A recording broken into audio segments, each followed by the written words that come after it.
E aí galera, tudo bem? Espero que estejam bem, se cuidando aí em casa, né? Bom dia, né? Boa tarde, boa noite, dependendo do que eles estejam vendo as aulas. Mas espero que estejam assistindo, a gente tem que assistir as aulas para a gente poder dar continuidade ao nosso assunto, apesar dos pesares, né? Apesar dessa doença aí que está aí fora, querendo pegar a gente desprevenida, né? Mas lembre de se manter em casa, né? Cuidado com a higiene. E vamos dar continuidade ao nosso assunto, né? Então, na aula passada a gente concluiu a parte de bioquímica, né? Então, esse segundo trecho do assunto que a gente tem aqui no primeiro ano. Então, a gente viu principalmente o que? A gente viu as questões que ligavam os seres vivos, né? Então, as características gerais, falando sobre a origem da vida, falando sobre a origem dos primeiros seres vivos, o processo de diversificação da vida no planeta, né? Falamos sobre o método científico, ou seja, como é que a ciência, quais são os métodos, os princípios que os cientistas utilizam para poder trabalhar, né, e desenvolver suas leis, suas teorias. E aí a gente começou essa terceira parte, na verdade, né, a parte de seres vivos, a origem da vida, método científico, e a terceira parte que envolvia a bioquímica, né, ou seja, os compostos que formam a vida, ou seja, os compostos que formam seres vivos que fazem parte da vida, né. E aí a gente estudou lá a água, estudamos os carboidratos, suas proteínas, né? As proteínas ainda nos especificamos um pouquinho para falar sobre as enzimas, que são aquelas substâncias fundamentais no desempenho das atividades do nosso corpo, né? Nas reações químicas, né? Catalisadores das reações químicas do nosso corpo. Falei já lipídios, né?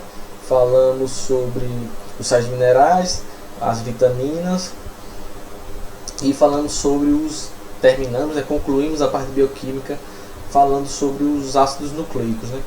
Então, falei da importância, né, dos ácidos nucleicos, né, que foi o tema da aula passada, onde a gente discutiu um pouco por que é tão importante, né, que se descobriu que as características hereditárias estavam guardadas lá nos ácidos nucleicos, que no caso é o nosso DNA, e eu discuti lá que existia mais de um tipo de ácido nucleico, né? Falei lá do DNA, e falei do RNA, o RNA que é um outro tipo de ácido nucleico encontrado, né? O ácido nucleico, que é o nosso material genético, né, que guarda nossas características hereditárias, é o DNA. Mas o RNA ele vai desempenhar várias funções na leitura do DNA para poder fazer com que nosso corpo possa produzir as proteínas, as substâncias e consiga desempenhar as funções, né? Aí tem vários tipos de RNA, né, que eu não especifiquei muito, mas vocês observaram lá no módulo, vocês vão ver lá o RNA mensageiro, o RNA ribossômico, por exemplo, que vão estar lá atuando no processo de síntese de proteínas, né? Na leitura do DNA e na síntese de proteínas junto lá com o ribossomo, que é a organelazinha específica. Aí quando eu for falar do ribossomo, no próximo tema, aí eu detalho essas coisas, certo? Como é que as proteínas são produzidas e como é que é o mecanismo de leitura do DNA, certinho.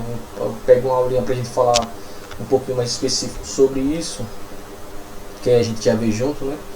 O funcionamento desse RNA e o funcionamento dessa organela, que é uma das estruturas das células que a gente vai estudar no decorrer das aulas. Então, fechando aí a parte de bioquímica, hoje a gente vai dar início a uma nova parte do assunto, né? Que é a parte que a gente trabalha, que a gente chama da citologia, né? O que é a citologia? Cito significa célula e logia o estudo. Então, a parte da aula de hoje a gente vai começar o estudo da célula, certa análise das células, sua estrutura, suas funções, e por aí vai, né? Antes de falar um pouquinho das células, das partes dela, vamos falar um pouquinho sobre o histórico de descoberta das células, de como tudo isso se deu, né? Então, mais ou menos há uns 400 anos atrás, foi que esse mundo microscópico ele foi descoberto, né? Então, foi a partir do desenvolvimento do microscópio, ou seja, o microscópio ele serve para quê? Ele é um aparelho que ele serve para amplificar a visão, né? Ou seja, ele faz com que a gente consiga observar estruturas que são muito pequenas, certo? Que é diferente do telescópio, né? O telescópio ele faz com que a gente consiga observar, ou seja, ela aumenta o tamanho e a gente consegue observar estruturas que estão muito distantes, certo? Então, o telescópio, desde os mais simples até os telescópios espaciais, né, como o telescópio Hubble, que está na atmosfera da Terra, outras telescópios gigantes que tem espalhado aí para a gente poder observar o universo, ou seja, para poder capturar imagens que são muito distantes. O microscópio ele serve para a gente observar estruturas que estão próximas da gente, mas elas são muito pequenas, ou seja, estruturas que a gente não consegue olhar, ver ao olho nu, né? Ou que a gente não consegue observar os detalhes dessas estruturas quando a gente utiliza o nosso olho, né? Às vezes a gente consegue observar uma coisa muito pequenininha, mas a gente não consegue ver a riqueza de detalhes. E outras coisas que a gente não consegue ver olho nu e a gente com o microscópio a gente consegue observar ele. Então, a partir do desenvolvimento do microscópio, a gente começou a conhecer um novo universo da vida, né? A gente conseguiu observar que existiam estruturas e seres que são muito pequenos e que vivem como se fosse, para parar para pensar, em um universo próprio ou em um universo com outras particularidades, né? O universo das coisas nano, né? Ou seja, as coisas muito pequenas, tipo, muito pequenininhas que a gente não consegue observar, né? Então, o desenvolvimento do primeiro microscópio ele foi se dar mais ou menos a partir de uns 400 anos atrás, certo? Se data de mais ou menos dos anos 1500, 1590, 91, 1591, já no finalzinho do século XVI e início do século XVII, que foi que se data, né, o desenvolvimento do primeiro microscópio, né? Ele foi construído por pai e filho, dois holandeses, que eles percebiam que quando eles alinhavam duas lentes, né, lentes de vídeo focais, né, eles observavam que quando eles alinhavam duas lentes, eles conseguiam amplificar a imagem, ou seja, aquilo que era observado, a partir de quando eles observavam por aquelas duas lentes alinhadas, eles observavam que eles conseguiam ampliar a imagem, né? Ou seja, aquilo que eles estavam observando, eles conseguiam observar com a maior riqueza de detalhes.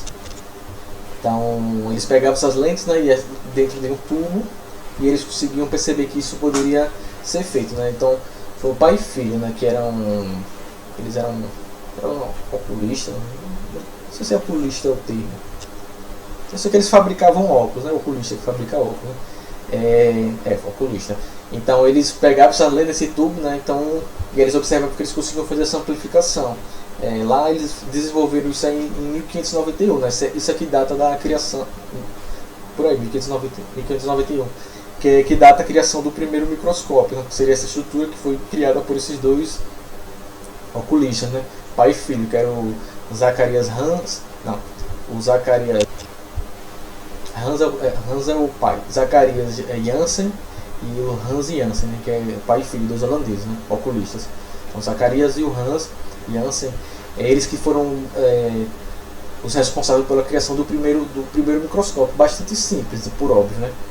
Mas eles não são muito creditados, assim, quando a gente está falando da parte da citologia, principalmente, porque eles criaram isso, mas eles nunca utilizaram isso, por exemplo, para fins científicos, certo?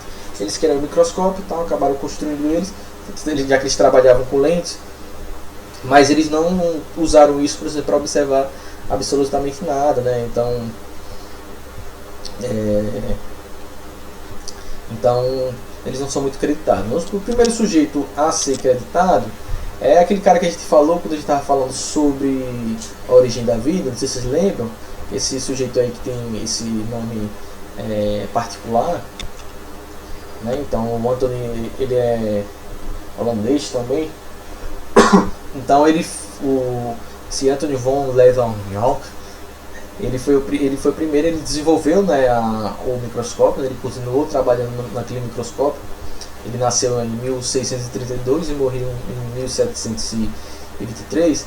E ele foi o primeiro a utilizar um microscópio, né, e a alteração, está aqui em cima tá a imagem do microscópio que ele aperfeiçoou, né, a observar as estruturas, né. Então ele observou, por exemplo, o sangue, ele observou o esperma humano, e aí quando ele olhou isso no microscópio, ele observou essas estruturas minúsculas, né? Então ele conseguiu observar os espermatozoides, que ele achou que eram parasitas do trato da uretra, né? do aparelho urinário e reprodutor masculino, né? Então quando ele viu os espermatozoides, ele achou que na verdade eram parasitas, ou seja, eram organismos que parasitavam a uretra, né, do aparelho reprodutor masculino. Ele chegou a observar as células do sangue também. E ele observava também água parada, né? E aí ele começou a encontrar esses micro-organismos. Lembra lá que quando ele estava discutindo a origem da vida, ele que fez a descoberta dos micro-organismos, que ressuscitou, não ele, né? Mas ressuscitou aquele debate sobre a biogênese, né? Daquele surgimento dos organismos por geração espontânea. Ele aperfeiçoou o estudo do microscópio dele, mas esse microscópio dele era muito simplesinho. Ele era um microscópio de uma lente única, né?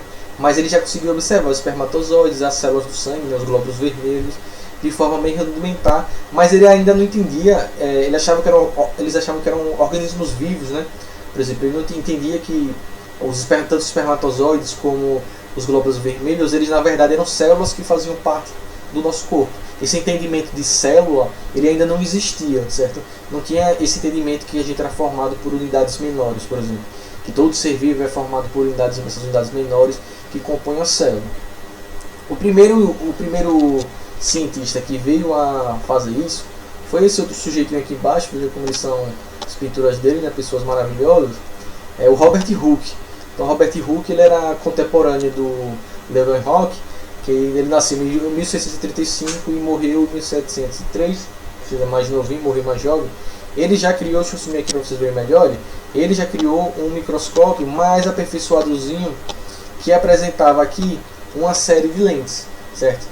Então veja que tem aqui o tubo, né, o local onde ele colocava o olho, ele tinha um sistema de iluminação, ele tinha um local onde ele colocava a amostra dele, ou seja, ele já criou um microscópio muito mais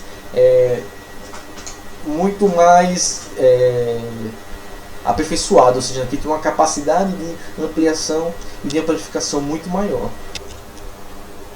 Então esse microscópio dele é muito mais elaborado, né, um microscópio composto, ele era formado por uma série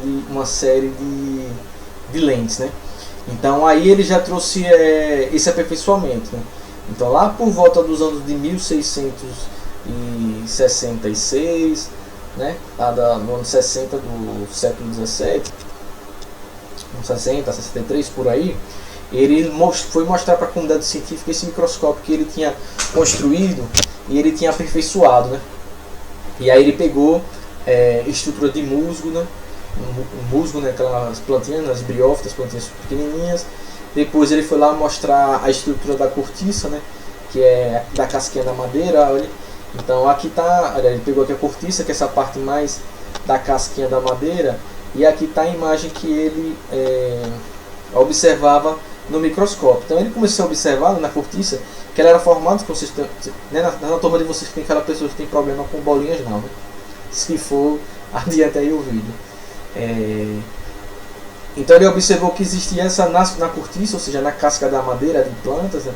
Ele observou que existia vários desses espaçozinhos vazios, esses quadradozinhos vazios, tá vendo? E aí eles começaram a chamar essa estrutura aí, com o passar do tempo, essa estrutura que eles observam, ele começa a chamar de célula, certo? Célula, na verdade, ela significa cela pequena, ou seja, um espaço pequeno, um espaço vazio pequeno. Então as células, quando eles observaram, eles não estavam observando as células propriamente ditas, né? Nas cascas das árvores, né, essa parte externa da casca da árvore é formada por células mortas, né? Então na verdade eles estavam observando os espaços que antes eram preenchidos por células quando essas células eram vivas, né? Então eles começaram a chamar esses espaços de célula, dessas pequenas células, que é o termo célula. Então ele comparava isso com os quartos, né? As células, as cells, que é em inglês, né? Então daí veio este termo célula, né? Que são esses quartos pequenos. Então aí eles não estavam observando as células, e sim os espaços que antes eram preenchidos por células, né? Então com o passar do tempo, eles observando mais estruturas de plantas, principalmente, aí sim eles começaram a observar algumas células. E aí eles continuaram chamando esses espaços de células, e depois eles começaram a chamar também as células de célula, né? Ou seja, quando eles observavam esses espaços, depois eles viam em algumas outras imagens do microscópio, eles observavam alguns espaços ainda preenchidos pelas células mesmo, aí eles começaram a chamar os dois de células, até que eles começaram a definir que as plantas elas eram formadas por essas estruturas microscópicas pequenas que eram as células, ou seja, que as células formavam todo o organismo, elas estavam distribuídas e formavam todo o organismo. Então eles passaram a chamar as células de célula, assim como esses espaços vazios, certo? Então depois eles também observaram, primeiro eles observaram nas plantas, né, as células mesmo, né, que ela, dentro delas tinha elas eram preenchidas, né, por uma substância gelatinosa, né, que depois veio se entender que era o citoplasma. E depois de um tempo eles começaram a observar células de animais e começaram a perceber também que os animais, começaram a observar tecidos de animais, e eles começaram a perceber que eles também eram formados por essas pequenas estruturas, né, preenchidas com esse líquido gelatinoso, e eles começaram a já chamavam de células nas plantas, e aí eles perceberam que os animais também, assim como as plantas, são formados por essas estruturas pequenas que a gente chama de células.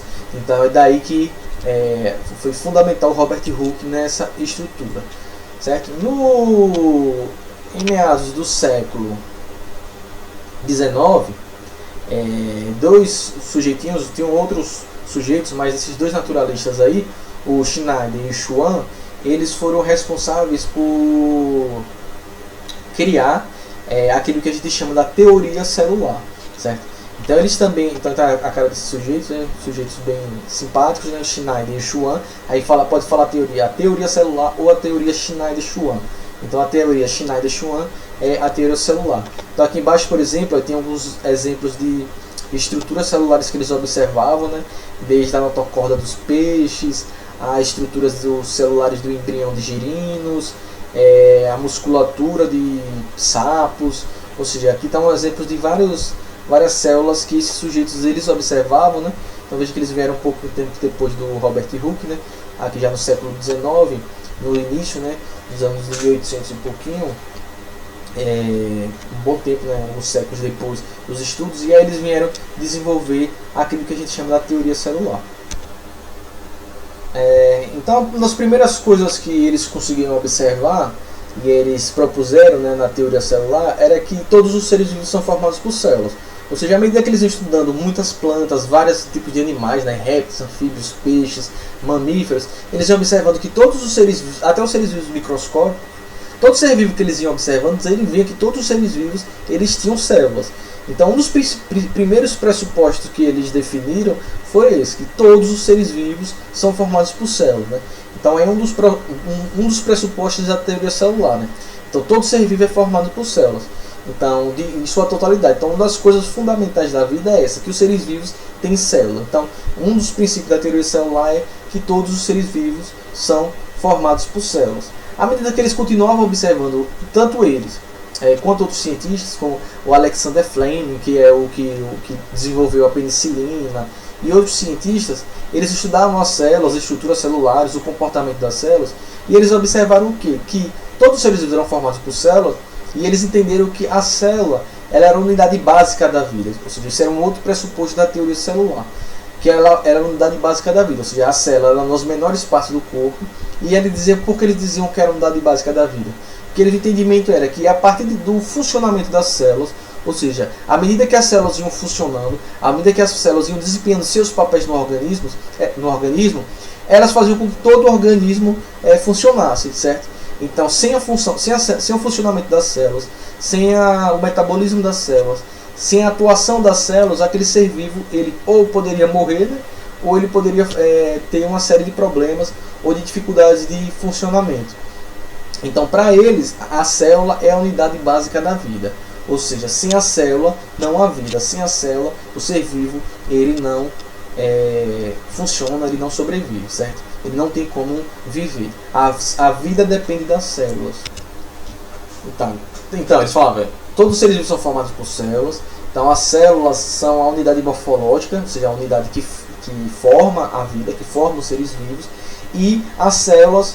E a outra ideia deles era essa, que a célula era a unidade básica de funcionamento, ou seja, era a unidade básica fisiológica da vida, ou seja, a célula era a estrutura motora que faz com que o ser vivo funcione, com que ele viva, certo? Então todo ser vivo é formado por células. A célula é a unidade básica de funcionamento da vida, o segundo pressuposto. E o terceiro pressuposto, que só foi possível graças aos estudos do que eu falei agora, do Alexander Fleming, que ele fez a descoberta ele estudava sobre as divisões celulares, ou seja, o processo de formação de novas células, principalmente o processo de mitose, ou seja, quando a célula origina outra célula, que a gente vai estudar mais para frente. Então ele foi responsável por definir que uma célula só se origina a partir de outra célula pré-existente. Ou seja, uma célula precisa existir para formar uma nova célula. Então uma célula só se origina se já existia anteriormente outra célula. Vai falar, professor, mas como surgiu a primeira célula? A gente já conversou lá atrás quando a gente falou sobre a origem da vida, né? Sobre a formação das primeiras células, certo? Teve lá a capacidade de replicação. Então a teoria celular tem 3 pressupostos, certo? Todo ser vivo é formado por células. A célula é a unidade básica de funcionamento da vida. E uma célula só se origina se existir uma célula pré-existente. Então a gente precisa que tenha uma célula para que outra célula possa existir. Então esses são os 3 pressupostos da teoria celular. O professor precisa saber em ordem? Não. Você tem que lembrar deles 3. Não precisa saber a ordem deles. Precisa saber lá que todo ser vivo é formado por células. A célula é a unidade básica da vida, ou seja, ela é a unidade funcional da vida. E uma célula só se forma a partir de outra que já existe. Ou seja, uma célula só surge a partir de outra célula pré-existente. Aqui a gente tem as estruturas básicas de uma célula, certo? As estruturas básicas que eles identificaram. A membrana plasmática, que é essa estrutura externa que delimita a célula. Mais para frente, na próxima aula, a gente vai discutir a membrana plasmática, certo? Então, essa estrutura básica que forma aqui a membrana. O citoplasma, que era aquele líquido gelatinoso que o Robert Hooke e os outros cientistas observavam no interior da célula. Então, o citoplasma é o líquido que preenche as células. Aqui a gente tem uma imagem de várias organelazinhas que a gente vai falar mais pra frente.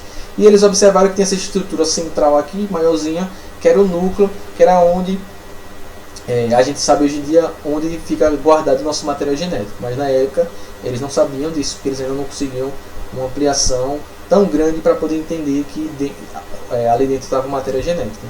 O DNA ele só foi descoberto quase que um século depois da teoria celular, né, do Schneider-Schwann, né? Mas eles observaram que eram essas estruturazinhas básicas que eles conseguiam observar e que formavam uma célula. Aí depois eles descobriram que muitos organismos eles não têm núcleo, né? Aqueles organismos procariontes, principalmente as bactérias.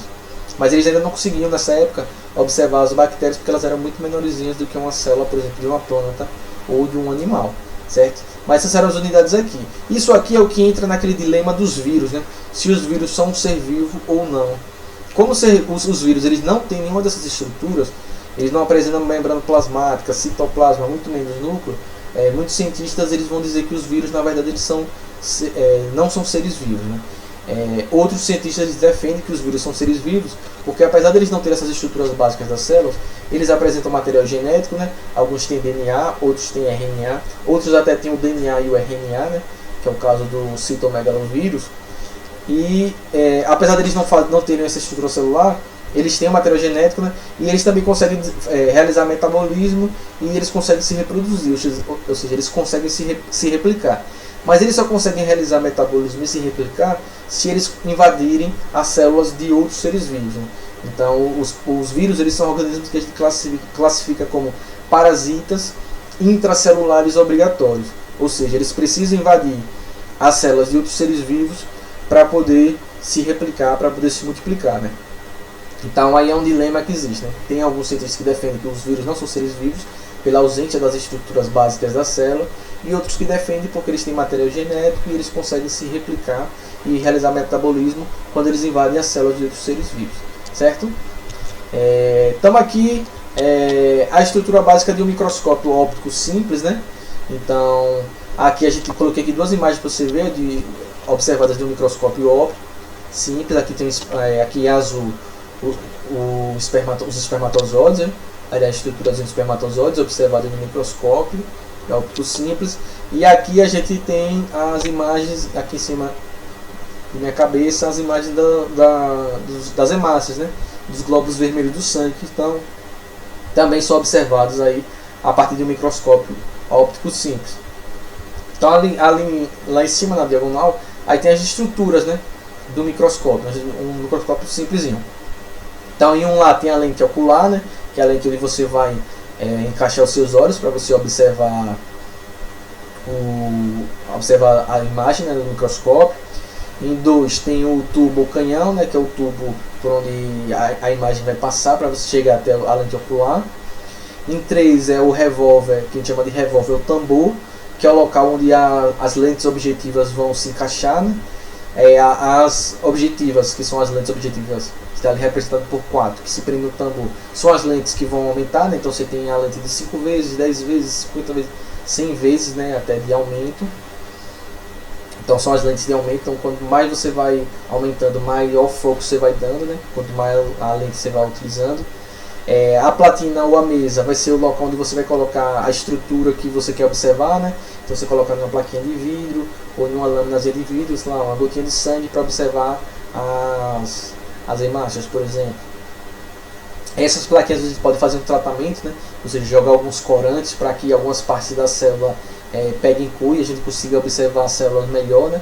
Então, por exemplo, utilizar corantes diferentes é uma técnica que é bastante utilizado para a gente conseguir observar algumas estruturas. Se você quer ver a membrana plasmática, então você usa um tipo de corante para facilitar a visualização. O que a gente chama de chariot é um botãozinho que ele vai fazer com que a platina ou a mesa ela deslize, né, ela se desloque. O condensador diafragma é para que você move ele para que você entre mais luz ou menos luz, né, para você conseguir melhorar a sua visualização da sua imagem. Porque lá embaixo do condensador do diafragma a gente tem a lâmpada embutida. Então a lâmpada ela projeta a luz que vai passar pelo condensador, atingir a plaquinha de vidro para a gente poder visualizar melhor a imagem. Aí com o condensador a gente abre o diafragma, a gente abre ou fecha para ter mais luz ou menos luz de acordo com o que a gente quer ver. O pé ou a base é onde a gente vai fixar o microscópio, né? Tem 2 parafusos, 10 e 11. O macrômetro é para a gente fazer.